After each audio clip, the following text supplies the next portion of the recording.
하나님 말씀은 여호수아 24장 1절입니다.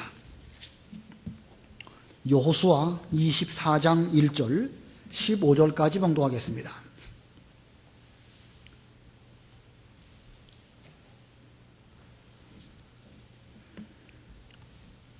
여호수아가 이스라엘 모든 지파를 세겜에 모으고 이스라엘 장로들과 그 우두머리들과 재판장들과 관리들을 부르니 그들이 하나님 앞에 나아왔다. 여호수아가 모든 백성에게 말했다. 여호와 이스라엘의 하나님께서 이같이 말씀하셨다. 옛적에 너희 조상들 곧 아브라함의 아버지며 나홀의 아버지인 데라도 강 건너편에서 살며 다른 신들을 섬겼으나 내가 너희 조상 아브라함을 강 건너편에서 이끌어내어 가나안 온 땅으로 인도하고 그 후손을 번성하게 하였으니 곧 내가 그에게 이삭을 주었다. 이삭에게는 야곱과 에서를 주었으며 에서에게는 세일산을 그의 소유로 주었다. 야곱과 그 자손들은 이집트로 내려갔으므로 내가 모세와 아론을 보내었고 또 이집트에 재앙을 내렸으니 곧 내가 그들 가운데 행한 것과 같다. 그 후에 내가 너희를 인도하여 내었다. 내가 너희 조상을 이집트에서 인도해내어 바다에 이르게 하니 이집트 사람이 병거와 기마병을 거느리고 너희 조상을 그 홍해까지 쫓아왔다. 너희 조상이 나 여호와께 부르짖음으로 내가 너희와 이집트 사람 사이에 흑암을 두었다. 바다를 이끌어 그들을 덮었으니 너희 눈이 내가 이집트에서 행한 일을 보았고 너희가 많은 날을 광야에서 살았다. 내가 너희를 요단 건너편에 거하는 아모리 사람의 땅으로 인도하니 그들이 너희와 싸웠으나 내가 그들을 너희 손에 넘겨주므로 너희가 그들의 땅을 점령하였고 내가 그들을 너희 앞에서 전멸시켰다. 그때 모압 왕 십볼의 아들 발락이 일어나 이스라엘과 싸우고 너희를 저주하려고 사람을 보내어 부올의 아들 발람을 불러왔으나 내가 발람의 말을 들어주지 않았으므로 그가 오히려 너희를 축복하였고 내가 그 손에서 너희를 구원하였다. 너희가 요단을 건너 여리고에 이르렀을 때 여리고의 사람과 아모리 사람과 브리스 사람과 가나안 사람과 헷 사람과 기르가스 사람과 히위 사람과 여부스 사람들이 너희와 싸움으로 내가 그들을 너희 손에 넘겨주었다.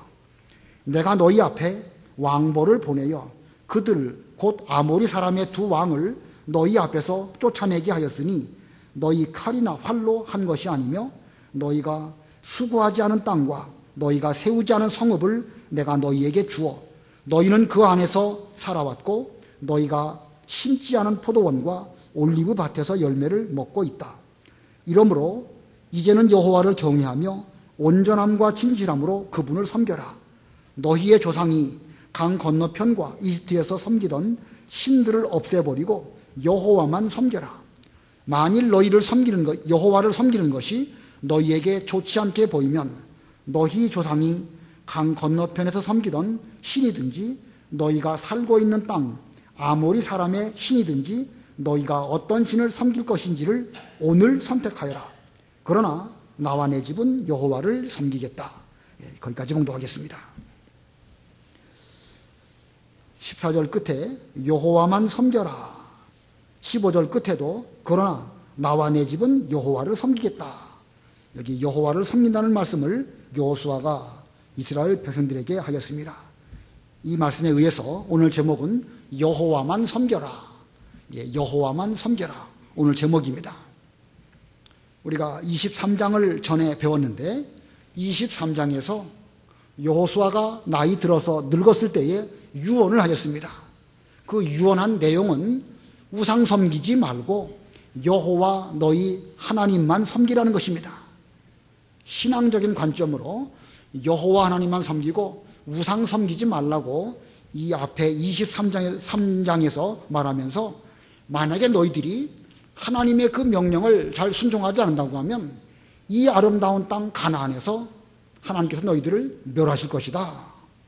여호와가 이렇게 마지막 유언을 하면서 마지막 경고로 너희들이 하나님을 잘 섬기지 않는다고 하면 하나님께서 비록 너희들에게 이 아름다운 땅을 주셨다 할지라도 너희들을 다 멸하실 것이다. 이렇게 하나님의 말씀으로 잘 유언을 하였습니다. 그러다가 이제 24장에서 여호수아의 그 유언이 또 계속되고 있습니다. 그 1절 앞에 보면 여호수아가 이스라엘 모든 지파를 세겜에 모으고, 이스라엘 모든 지파를 세겜에 모으고, 세겜에 모았다는 것을 보면 23장에 그 유언했던 장소와 24장에 유언했던 그 장소는 다른 것이고, 시간적으로도 얼마만큼 지나간 이런 그 때인 것을 알 수가 있습니다.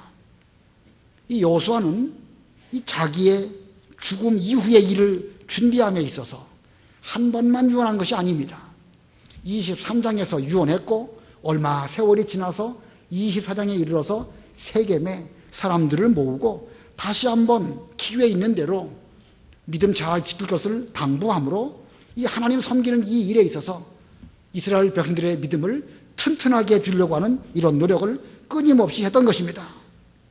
자, 그거 보면 우리 하나님께서는 이 여호수아의 노년에 23장에서도 유언할 수 있는 그런 건강을 주셨고 계속해서 또 건강을 주셨기 때문에 이 24장에서도 마지막 순간까지 다시 한번 하나님 말씀을 말해 줄 수 있는 이런 기회를 주신 것입니다. 여호수아가 그 시대에 이스라엘 백성들을 바로 인도한 선지자로서 자기 죽음 이후에 대해서도 선지자의 안목을 가지고 내다보면서 이스라엘 백성들로 하여금 하나님을 잘 섬기도록 가르치고 예언했습니다. 오늘날 여러분들이 구약시대의 무슨 선지자는 아닙니다. 구약시대의 선지자하고 지금의 우리하고는 차원이 다르지만 그러나 오늘날 우리에게도 선지자적인 사명은 있습니다. 하나님께서 여러분들에게 건강을 주시고 시간을 주신 이유가 어디에 있을까? 특별히 여기에 연세 많이 잡수신 분들에게는 이 선지자적인 안목을 가지고 우리들이 세월이 많이 흘러가서 천당에 간 이후에라도 이 하나님과 하나님 섬기는 이 일을 잘 감당하도록 우리의 자녀들이나 또 우리 교회의 후대들에게 잘 일깨워줘야 되는 것입니다. 그런 면에서 우리가 여호수아 23장, 24장을 잘 배우고 있는데 특별히 여호와 하나님만 잘 섬겨라, 이와 같은 신앙적인 교훈을 물려줄 수 있고 남겨줄 수 있는 그런 여러분들이 되어야 됩니다. 자, 오늘 여호수아가 어떻게 그 사명을 잘 감당했는지 살펴보고 우리 모두들도 오늘날 선지자의 길, 여호수아와 같은 그런 길을 걸어가시는 여러분들이 다 되시기를 바랍니다. 자, 여호와만 섬기도록 어떻게 가르쳤는가? 여호와만 섬겨라. 어떻게 그가 여호와만 섬기도록 가르쳤을까? 세 가지 대지로 말씀을 전하면 그 중에 첫 번째는 하나님을 의지해서 가르침, 하나님을 의지해서 가르쳤다. 여호수아는 이스라엘을 이끌고 가나안 전쟁을 치른 장군입니다. 한 45년 정도 그 전쟁을 이끈 그런 여호수아였고, 그리고 이제 시간이 지나서 그는 늙었습니다. 산전수전을 다 겪은 그런 노장이 되었죠. 그는 일생 동안 하나님의 일에 충성한 사람입니다. 젊었을 때에는 그 모세의 수종자로서 충성했고, 또 그가 모세가 죽은 이후에는 그의 후계자로서 충성했습니다. 그리고 나이 들어 늙어서는 하나님의 뜻을 백성들에게 전하기 위해서 역시 충성했습니다. 23장에서 24장에서 그는 계속해서 이 일을 위하여 마지막 순간까지 충성하고 있는 그런 여호수아인데, 그 23장 14절 한번 읽어보세요. 23장 14절. 14절. 보아라, 나는 오늘 온 세상 사람의 길로 가지만 너희는 여호와 너희 하나님께서 너희에게 말씀하신 모든 선한 말씀 중 하나도 빠짐없이 다 너희에게 이루어진 것을 너희 온 마음과 온 영혼으로 알고 있다. 예, 나는 오늘 온 세상 사람의 길로 가지만, 자, 23장에서 이 그 유언을 할 때에 그는 충분히 나이가 다 들었고 자기 생각에는 오늘 온 세상 사람들이 가는 길로 간다. 죽는다는 뜻이죠. 곧 나는 이제 죽을 것이다, 이렇게 말했습니다. 자, 이거 보면 여호수아는 23장에 유언을 할 때에 나는 이제 곧 죽는구나 라고 하는 생각을 가지고 그와 같은 심정으로 유언했습니다. 그런데 그것이 마지막이 아니었습니다. 23장 이어서 24장에서도 또다시 유언할 수 있는 기회를 하나님께서 여호수아에게 주셨습니다. 이거 보면 하나님께서 그에게 그 그 건강을 계속해서 유지하도록 붙들어 주신 것을 알 수가 있습니다. 여호수아가 일생 동안 하나님의 일에 충성해서 매 순간 최선을 다하니까 하나님께서 그에게 은혜를 베풀어 주시고 영적으로 뿐만 아니라 육신적으로도 강건한 사람이 되도록 그와 같이 붙들어 주신 것입니다. 그래서 그가 다시 또 유언하게 되었는데 24장 1절입니다. 우리 다 같이 합독하시겠습니다. 24장 1절 시작. 여호수아가 이스라엘 모든 지파를 세겜에 모으고 이스라엘 장로들과 그 우두머리들과 재판장들과 관리들을 부르니 그들이 하나님 앞에 나아왔다. 자, 모든 지파들을 세겜에 부르고 특별히 각 지파의 지도자들을 또 부르고 그랬더니 그들이 하나님 앞에 나아왔다. 하나님 앞에 나아왔다. 여호수아 앞에 나아왔다 이렇게 말하지 아니하고 하나님 앞에 나아왔다. 성경에 그렇게 기록하고 있습니다. 자, 이 말씀이 무슨 뜻일까? 하나님 앞에 나아왔다는 말은 종종 성막 앞으로 모였다 이런 뜻인데 지금 하나님의 성막은 세겜에 있지 아니하고 실로에 있습니다. 그러므로 이 하나님 앞에 나왔다는 말은 그 성막 앞에 나왔다는 말하고는 좀 어울리지가 않습니다. 그래서 어떤 사람들은 그 성막에 있던 언약궤를 여호수아가 나이 들어가지고 움직이기가 어려우니까 그 세겜으로 가지고 오고 거기에서 또 하나님 앞에 여호수아가 유언을 하고 이스라엘의 지도자들이 그 앞에 나와왔다 이런 뜻으로 해석하기도 합니다.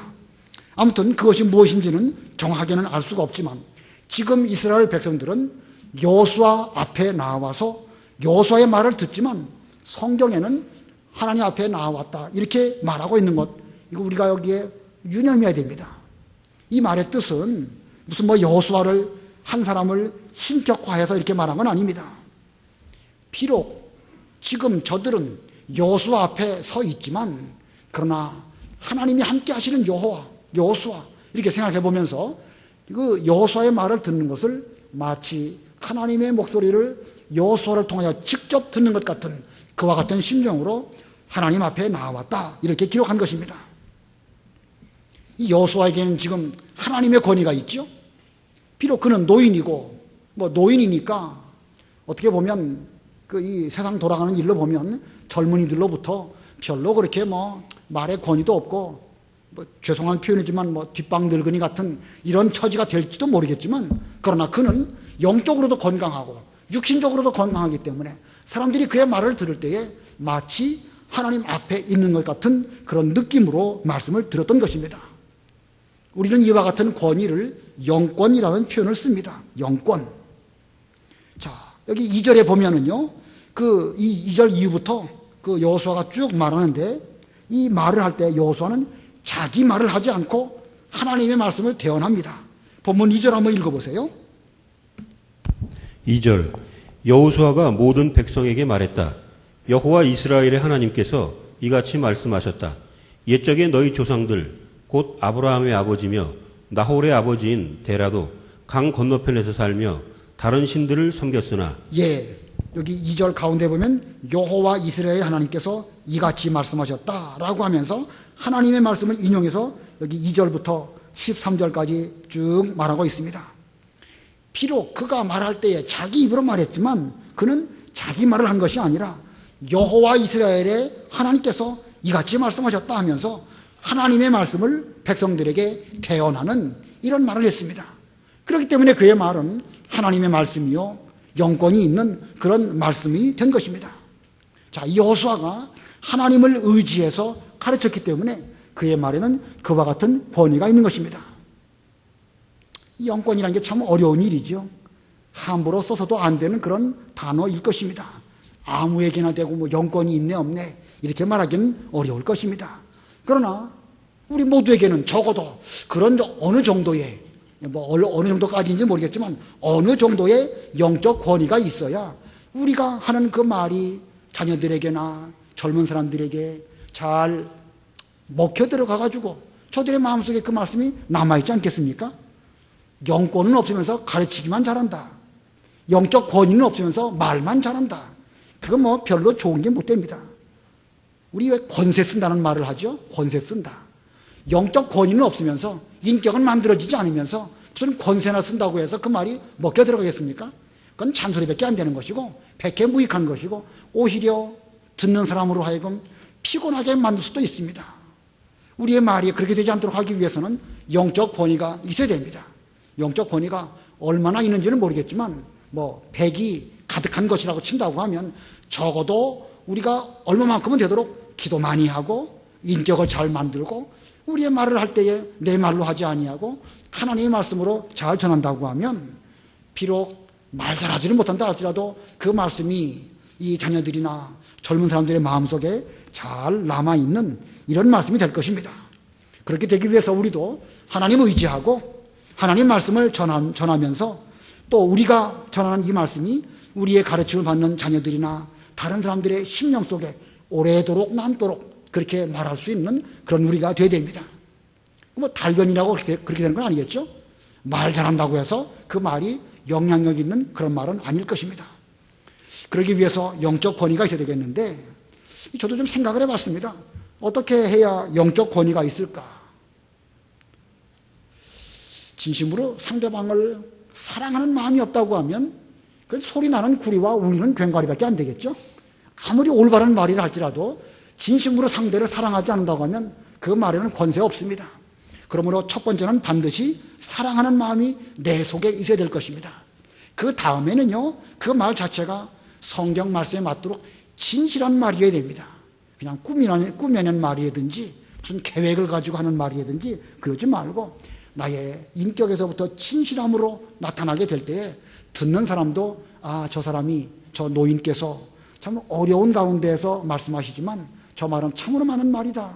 이렇게 느껴질 때에 듣는 그 사람도 그 말씀의 권위에 사로잡히게 될 것입니다. 그 외에 어떻게 영적 권위가 있을까? 저도 잘 모르겠습니다. 여러분도 한번 많이 생각해 보십시오. 아마 이것은 그러나 큰 원칙으로 볼 때는 상대방을 진심으로 사랑해야 되고 두 번째는 그 말 자체가 진실한 말일 때에 상대방의 마음을 울리는 그런 말씀이 될 것입니다. 아무쪼록 우리들도 여호수아처럼 하나님의 권위를 의지해서 잘 가르쳐야 되겠는데 그러기 위해서는 영적 권위를 잘 준비해서 말씀을 잘 전하는 이런 우리들이 되어야 됩니다. 이런 영적 권위는 없으면서 말만 잘한다. 그건 오히려 부대격만 일으킬 것입니다. 영적 권위를 가지고 잘 말한다고 하면 여러분들도 이 시대에 선지자의 사명을 잘 감당하시는 그런 여러분들이 될 것입니다. 그다음에 크게 두 번째로 여호와만 섬겨라 라고 여호수아가 가르쳤는데 어떻게 가르쳤는가? 두 번째는요, 하나님의 인도하심을 가르침. 하나님의 인도하심을 가르침. 여호수아가 지금까지 이스라엘의 역사를 쭉 살펴보니까 하나님께서 어떻게 해서 어떻게 인도하셔서 여기까지 왔는가? 그 역사, 그 과거의 모든 일들을 쭉 말하면서 말해주었습니다. 과거의 일을 쭉 돌아보니까 하나님의 인도가 아닌 것이 하나도 없는 거예요. 하나님께서 인도하지 아니하신 때가 잠시도 없었음을 그는 역사적인 사실을 들어서 이제 여호수아의 후대들에게 잘 말해주었습니다. 아까 찬송 부르신 것처럼 지금까지 지내온 것 주님의 크신 은혜 아니겠습니까? 여호수아도 그와 같은 심정으로 하나님 말씀을 그 자기 후대들에게 잘 말해주었습니다. 그래서 2절부터 13절 쭉 보면 내가 하는 말씀이 나오지만 그 내가는 여호수아가 아니라 하나님이십니다. 자, 하나님께서 이스라엘을 인도하신 역사가 무엇인가? 시간이 없으니까 간결하게만 말하겠습니다. 세 가지로 말씀을 정리한다고 하면 그 중에 첫 번째는 다른 신을 섬기는 가운데서 이끌어내심. 과거에 다른 신을 섬겼던 이스라엘 백성들, 아브라함 그 조상들 때부터 그 다른 신을 섬기는 데서부터 이끌어내셨다. 아까 이미 읽었지만 2절 3절 읽어보세요. 2절 3절. 여호수아가 모든 백성에게 말했다. 여호와 이스라엘의 하나님께서 이같이 말씀하셨다. 옛적에 너희 조상들 곧 아브라함의 아버지며 나홀의 아버지인 데라도 강 건너편에서 살며 다른 신들을 섬겼으나 내가 너희 조상 아브라함을 강 건너편에서 이끌어내어 가나안 온 땅으로 인도하고 그 후손을 번성하게 하였으니 곧 내가 그에게 이삭을 주었다. 하나님께서 아브라함이 또 그 아비인 데라가 강 건너편에서 다른 신들을 섬길 때에 하나님께서 아브라함을 이끌어내셔가지고 가나안 땅으로 인도하셨다.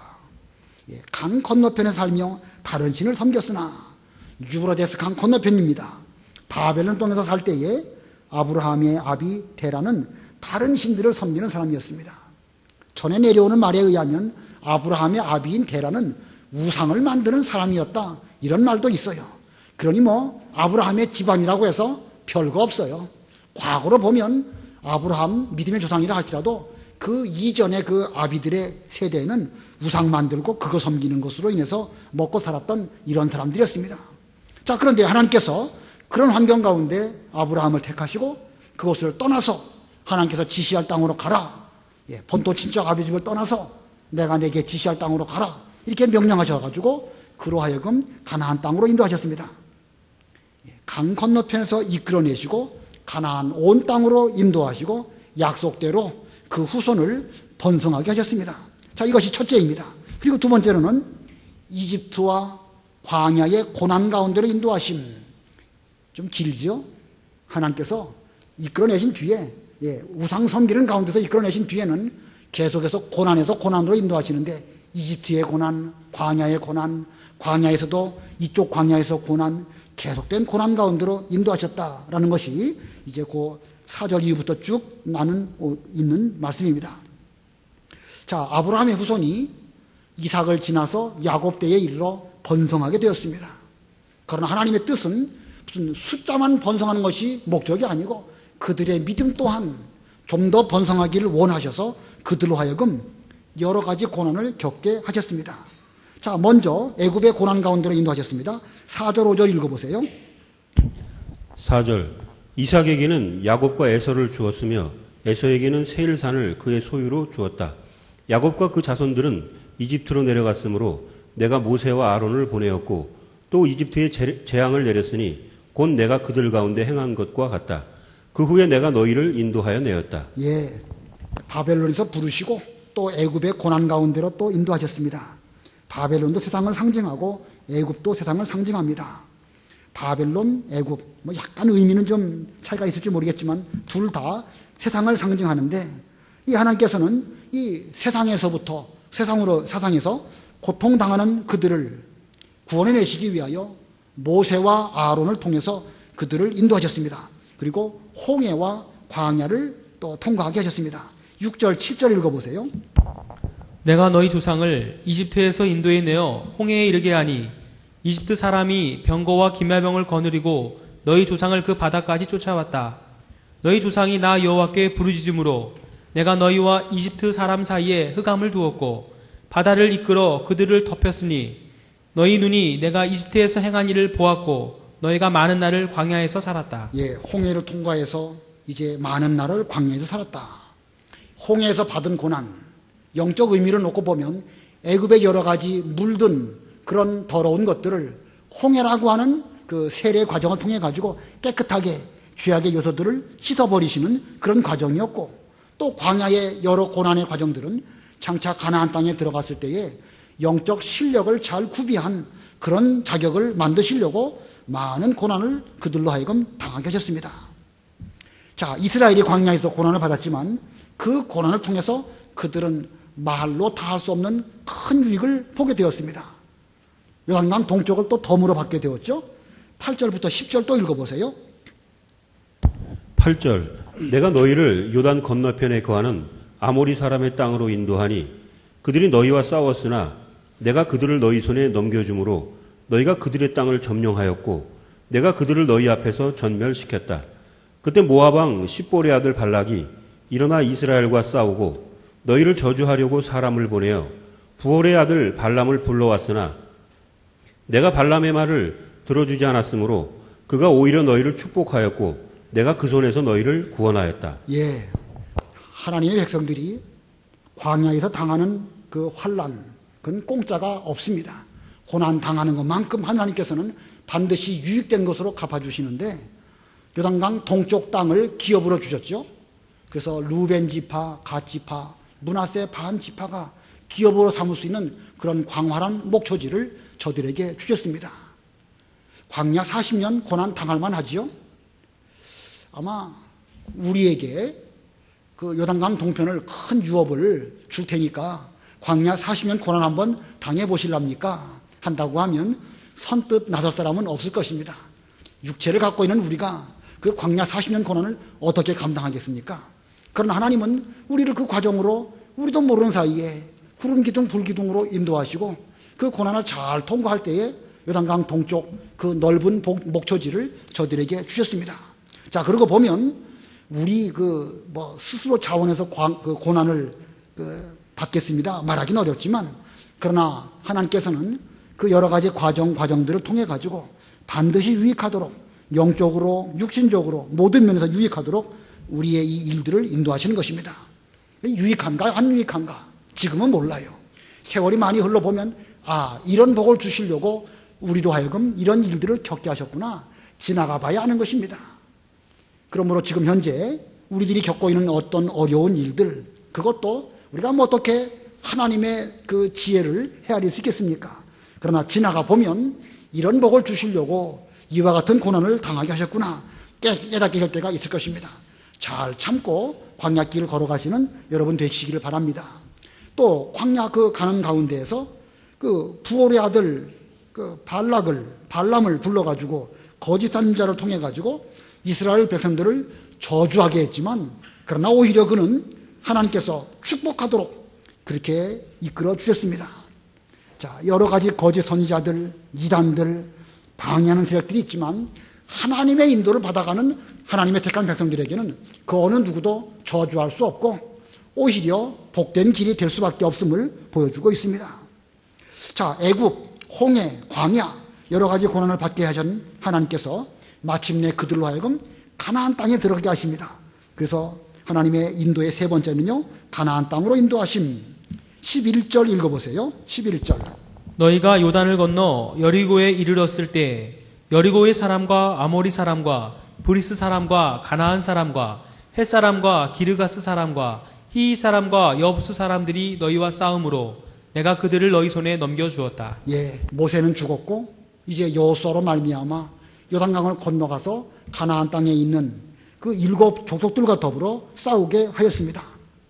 비록 위대한 선지자 모세는 죽었지만 하나님의 약속, 하나님의 인도는 그래도 멈추지 않았고 여호수아라고 하는 한 인물을 또 준비하시고 그로 하여금 신앙적인 계승을 하게 하셨습니다. 그리고 보면 여호수아의 그 전 인생도 역시 그와 같이 하나님의 일에 온전하게 이용당하는 그런 과정을 겪어서 이제 자기 사후를 준비하는 이런 단계까지 오게 된 것입니다. 자, 이 가나안 땅 7 족속 다 물리치게 하셨고 마침내 하나님께서 그들도 하나님의 백성들의 손에 넘겨주셨습니다.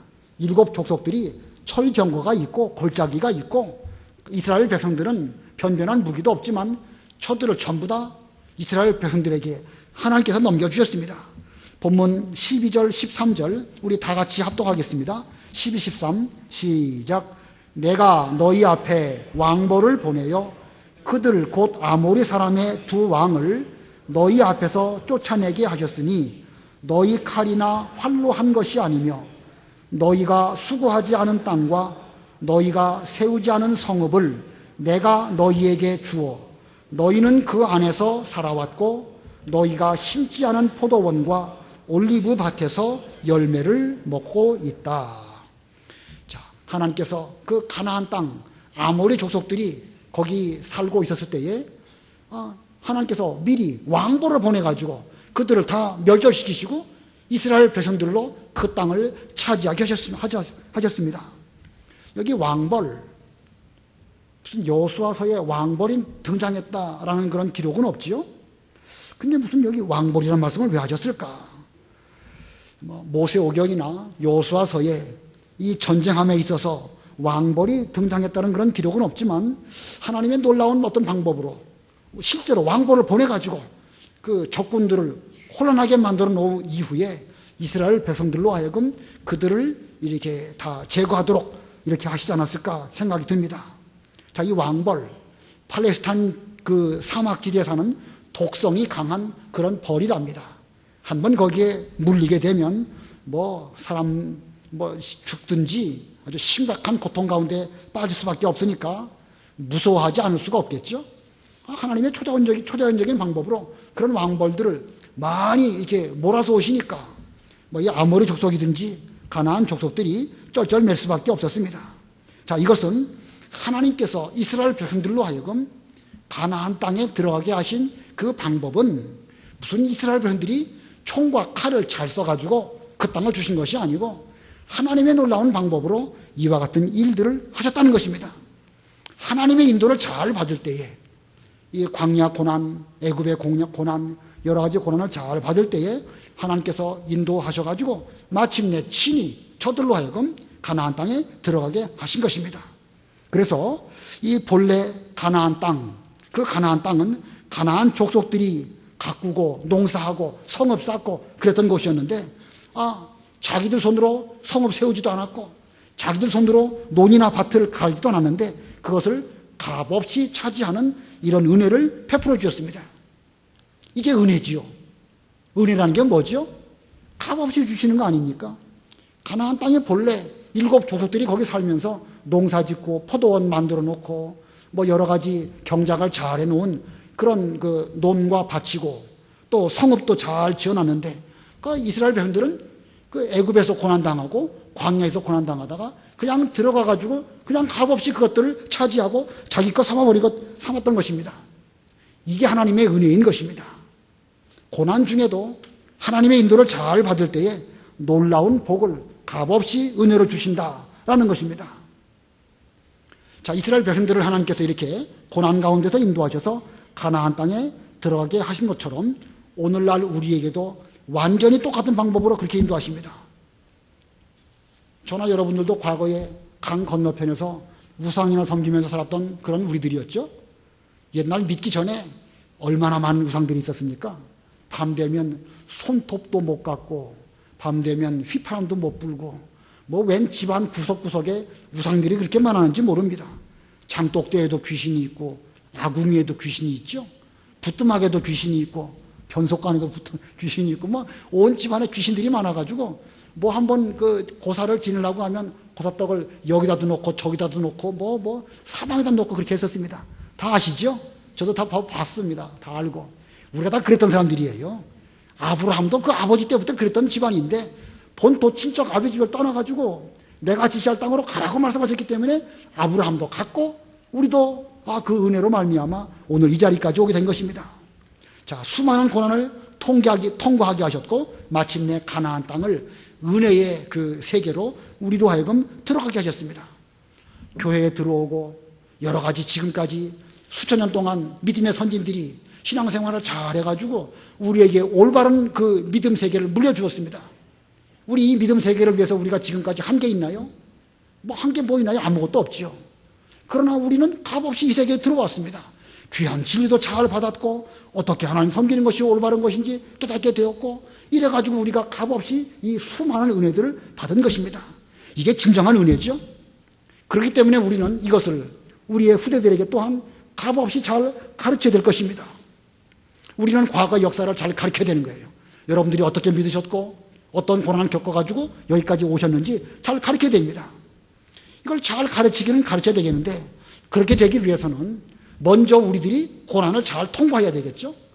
고난도 하나 통과하지도 않고 어려움도 겪지 않았는데 나중에 아이들에게 내가 과거에 믿는 일 하느라고 고생 많이 했다. 그거 다 거짓말이고 아이들도 알 것입니다. 우리가 고난을 잘 이겨야 됩니다. 이 고난을 잘 이기기 위해서는 믿음을 써야 되겠죠. 믿음을 쓰고 신앙을 지키려고 할 때 고난이 오는데 그 고난 가운데서 또 승리해야 됩니다. 고난을 승리로 통과하지 못하고 주저앉았다. 자랑할 게 없지요. 할 말도 별로 없을 것입니다. 아무쪼록 우리가 이 고난을 잘 통과하고 승리하기 위해서는 믿음을 쓰면 고난이 오는데 그때 더 바짝 들어가며 나아가며 꼴을 얻고 힘을 얻어가지고 우리가 그 고난을 승리로 잘 통과한다고 하면 우리도 이 여호수아처럼 그 지금까지 그 고난을 잘 통과한 그것을 후대들에게 잘 말해줄 수가 있을 것입니다. 아무쪼록 우리가 믿음을 잘 전해주는 그런 우리가 되겠습니다. 자, 이 아브라함이 이삭과 야곱과 더불어 장막에 거하면서 동일한 유업을 상속받을 그 자녀들, 아들, 손자에게 잘 말해주는 거 우리가 배우지 않았습니까? 우리 모두들도 그와 같이 믿음을 지키면서 그와 같은 믿음을 가르치는 그런 우리가 되어야 되겠습니다. 그 다음에 세 번째입니다. 세 번째 대지. 여호와만 섬기라. 어떻게 가르쳐야 되는가? 자신의 결심을 통해서 가르쳐야 됩니다. 자신의 결심, 굳은 결심이 있어야지 흐리멍텅해 가지고서는 그 자녀들에게 올바른 믿음을 가르쳐 줄 수가 없습니다. 본문 14, 15절 우리 다 같이 합독하겠습니다. 14, 15 시작. 그러므로 이제는 여호와를 경외하며 온전함과 진실함으로 그분을 섬겨라. 너희 조상이 강 건너편과 이집트에서 섬기던 신들을 없애버리고 여호와만 섬겨라. 만일 여호와를 섬기는 것이 너희에게 좋지 않게 보이면 너희 조상이 강 건너편에서 섬기던 신이든지 너희가 살고 있는 땅 아모리 사람의 신이든지 너희가 어떤 신을 섬길 것인지를 오늘 선택하여라. 그러나 나와 내 집은 여호와를 섬기겠다. 자, 강 건너편 혹은 이집트에서 섬기던 신들을 없애버리고, 지금 여호와가 이런 말을, 여호수아가 이 말을 할 때에 이 말을 듣는 이스라엘 백성들 사이에는 강 건너편에서 섬겼던 신들이 있다는 가정하에서, 애굽에서 섬겼던 그런 신들이 있다는 가정하에서 이런 말을 한 것입니다. 지금 여호수아 시대의 저들에게 이런 신들이 실제로 있었을까요? 없었을까요? 뭐 있었는지 없었는지 우리는 모르겠죠. 그러나 충분히 있음직한 것입니다. 야곱이 밧단 아람에서 돌아올 때에 라헬이 그 아비 집에서부터 뭐 훔쳐갖고 왔죠? 드라빔 훔쳐갖고 왔죠? 드라빔, 가정 수호신. 이 야곱 집에도 그런 우상이 있었어요. 야곱이 얼마나 믿음 좋은 사람입니까? 그럼에도 불구하고 야곱 집에, 야곱도 모르는 사이에 드라빔 같은 우상이 있었습니다. 숫꽃과 세겜에 있다가 거기서 아주 창피한 일을 만나게 되었고 하나님한테 혼이 났죠. 그래서 야곱이 이제 우리가 베델로 올라가자 그러면서 너희에게 있는 여러 가지 우상들을 다 제거해버리고 복장을 깨끗하게 하고 그리고 베델로 올라가자 이렇게 말하니까 그들이 다 여러 가지 귀고리 이런 것들 다 상수리 나무 아래 묻고 그리고 베델로 올라갔습니다. 이거 보면 비록 야곱의 집이라 할지라도 그들 가운데에 자기들도 모르는 사이에 우상들이 있음을 보여주고 있습니다. 여호수아 24장 23절 읽어보세요. 24장 23절. 23절 여호수아가 말했다. 이제 너희 가운데 있는 이방 신들을 없애버리고 너희 마음을 여호와 이스라엘의 하나님께 드려라. 예, 너희 가운데 있는 이방 신들을 없애버리고 다시 또 여기서 말하고 있습니다. 분명히 있기 때문에 이렇게 말한 것입니다. 이스라엘 백성들은 성전 안에도 우상들이 있다고 에스겔서에서 말하고 있습니다. 그것 좀 몇 가지 읽어보겠습니다. 에스겔 8장 5절. 에스겔 8장 5절입니다. 읽어보세요. 그분께서 내게 말씀하시기를 인자야 이제 너는 눈을 들어 북쪽을 바라보아라 하시므로 내가 눈을 들어 북쪽을 바라보니 제단문 북쪽 입구에 그 질투의 우상이 있었다. 예, 성전이고 성전 제단문 북쪽 입구에 무슨 우상이 있었다고요? 질투의 우상이 있었다는 거예요. 질투의 우상. 이게 어떤 우상인지 모르겠지만 성전 내에서 하나님 섬기는 제사장 뭐 이런 사람들 가운데도 질투하는 것이 있었기 때문에 그 질투의 우상이 있다고 하나님께서 에스겔을 통해서 말씀하셨습니다. 10절 읽어보세요. 에스겔 8장 10절. 내가 들어가 보니 온갖 기는 것들과 혐오스러운 짐승들과 이스라엘 족속의 모든 우상이 그 사면벽에 그려져 있었다. 예, 성전 안에 사면벽에 여러 가지 혐오스러운 우상들이 그려져 있었다. 성전 안에 있다는 것입니다. 14절 또 보세요. 8장 14절. 그분께서 또 나를 북쪽으로 향한 여호와의 집 문 입구로 데려가시니 보아라 그곳에 여자들이 앉아 단무스를 위하여 슬피 울고 있었다. 이 단무스라는 것은 그 곡식의 신이고 바벨론 지역의 그 신입니다. 여자들이 성전 그 입구 문 입구에서 앉아가지고 단무스를 위하여 슬피 울고 있었다. 하나님을 위해서는 조금 더 애통하지 아니하고 그 우상들을 위해서 이렇게 슬피 울었다. 16절 또 읽어보세요. 그분께서 또 나를 여호와의 집 안뜰에 데리고 가시니 보아라 여호와의 성전문 곧 현관과 제단 사이에서 약 25명의 사람들이 여호와의 성전을 등지고 얼굴을 동쪽으로 향하고 동쪽 태양을 향하여 경배하고 있었다. 이거 보세요. 성전 안에 그 사람들이 25명쯤이 여호와의 성전을 등지고 얼굴을 동쪽으로 향해서 태양을 향하여 경배하였다. 자, 이런 우상이 이게 어디에 있다고 그랬습니까? 성전 안에 있다는 거예요. 성전 안에. 이 말씀이 실제로 성전 안에 이런 우상이 있다는 뜻일까요? 상징적인 것일까요? 상징적일 것입니다. 에스겔 시대에 에스겔이 본 성전은 실제 성전이 아니에요. 그것은 상징적으로, 실제 성전은 솔로몬 성전은 이미 무너졌습니다. 없는 상태예요. 하나님께서 에스겔을 통해서 영적 성전 상태를 보여주시면서 너희들의 신앙 상태가 이와 같다라고 보여주신 것입니다. 오늘날로 말한다고 하면 이 교회 안에도 북쪽이든지 동쪽이든지 여기저기에 수없이 많은 우상들이 있음을 성경이 우리에게 보여주는 것입니다. 그렇기 때문에 우리는 이런 우상들을 철저하게 제거하지 아니하면 올바로 하나님을 섬길 수가 없는 것이고, 본문 여호수아도 이와 같은 면에서 너희 가운데 있는 우상들을 다 제거해버려라 이렇게 말하면서 마지막에 이르러서 15절에 만약 너희들이 그런 우상들을 제거해버리지 아니하고 계속 그 우상들 섬기겠다고 하면 나와 내 집만큼은 오직 하나님만 섬기겠다 이렇게 굳게 결심한 것입니다.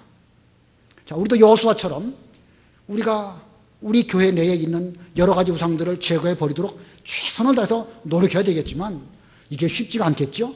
쉽지가 않을지라도 나와 내 집만큼은 여호와만 섬기겠다 이렇게 굳게 결심하고 이런 마음가짐을 우리의 자녀들이나 집안이나 젊은 사람들에게 말해줘야 되는 것입니다. 자신부터가 그렇게 하지 못하고 흐리멍텅한다고 하면 어떻게 그 말에 힘이 있어가지고 그 말을 듣는 사람으로 하여금 여호와만 섬기겠다 이런 굳은 결심을 세워줄 수가 있겠습니까? 우리가 먼저 굳은 결심으로 반드시 여호와만 섬겨야 되겠다 이렇게 자기부터 하지 않고서는 절대 다른 사람, 절대 여러분의 자녀들을 올바로 세울 수가 없습니다. 그러므로 우리는 우리 교회 내에 여기저기에 어떤 우상이 있는가 살펴봐야 되는 것이고, 또 성전은요 이런 교회만을 말하는 것이 아니라 여러분 한 분 한 분이 다 성전입니다. 여러분 마음속에도 아까 말한 질투의 우상, 태양신 우상, 단무스 우상, 뭐 여러 가지 혐오스러운 동물들 그려놓은 우상들 우리 마음속에도 있다는 거예요. 잘 살펴보시고 그 우상들 다 제거하고 철저하게 여호와만 섬기는 이런 굳은 결심을 가지시고 그런 의지를 우리 그 후대들에게 잘 말해줄 때에 여호수아가 죽은 이후에 그를 기억하는 장로들이 살아있는 동안 철저하게 하나님을 잘 섬긴 것처럼 우리 모두들이 다 천당 간 이후에도 우리 교회나 우리 여러 집안들이 하나님을 잘 섬기는 그런 신앙을 계승하는 그런 복을 받게 될 것입니다. 아무쪼록 우리 모두들도 여호수아처럼 마지막 순간까지 하나님만 잘 섬기는 이 신앙적인 유산을 물려주는 면에 있어서 최선을 다하시는 여러분들이 되시기를 바랍니다. 기도하겠습니다.